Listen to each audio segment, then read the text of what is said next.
There are ghost towns all over the world, remnants of communities left behind and lost to time. Some are simply abandoned while others are erased. No warning, no survivors, no explanation.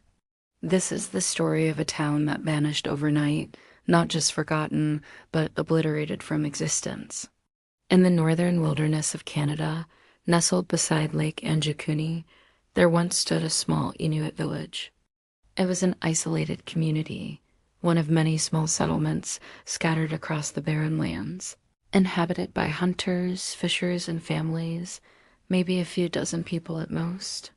Their way of life was dictated by the seasons, surviving on the bounty of the frozen north, enduring the biting cold and endless nights. It was a hard life, but they were not alone. Other settlements dotted the landscape, each a small island of humanity in the vast Arctic wilderness. But this particular settlement would soon become a haunting memory, a whisper in the wind, a chilling enigma that has endured for nearly a century.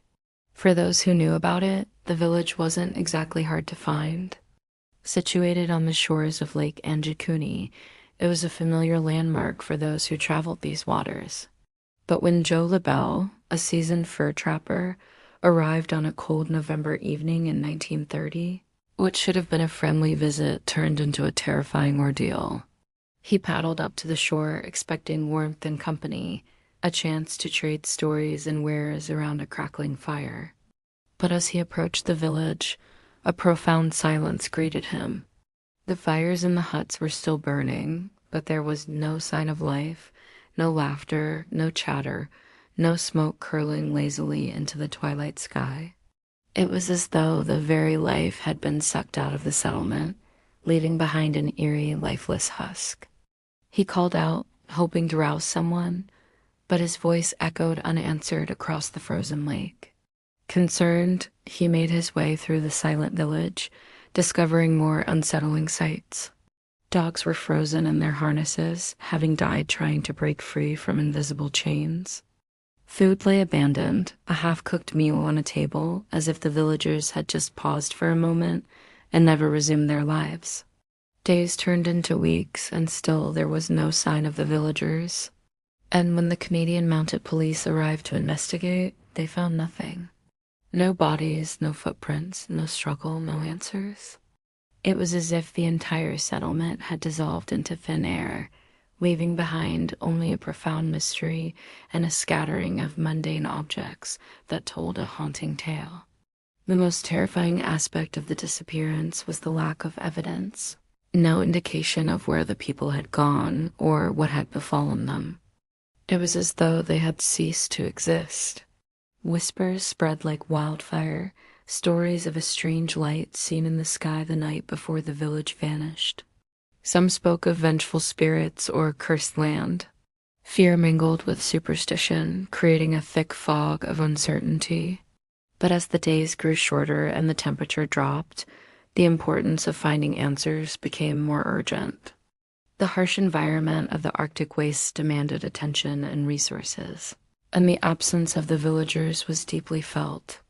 The Canadian Mounted Police, the Northwest Company, and local First Nations groups all searched for answers, combing through the desolate landscape, hoping for a clue, a sign, anything to shed light on the darkness that had fallen over the settlement. But their efforts were in vain. The village remained shrouded in mystery, its secrets locked away in the icy grip of the Arctic Circle. The silence was deafening, echoing the emptiness in the hearts of those who had come to search for answers. They found none. Skeptics argue that the entire tale was a fabrication, a product of a sensationalist media, or a misreported story that grew in the retelling. They point to the lack of official records or physical evidence as proof that the village and its inhabitants never truly existed. Perhaps it was a figment of the collective imagination, a ghost story given form and substance. But others cling to archived police reports, witness interviews, and indigenous oral histories that hint at a darker, more sinister truth.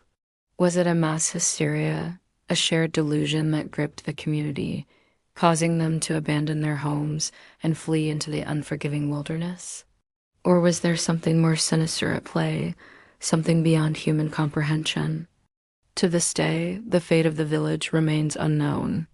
It's a chilling enigma that continues to haunt the desolate landscapes of Canada's Arctic North. The silence is deafening, amplifying the whispers of fear and speculation. What really happened to the village by Lake Anjikuni?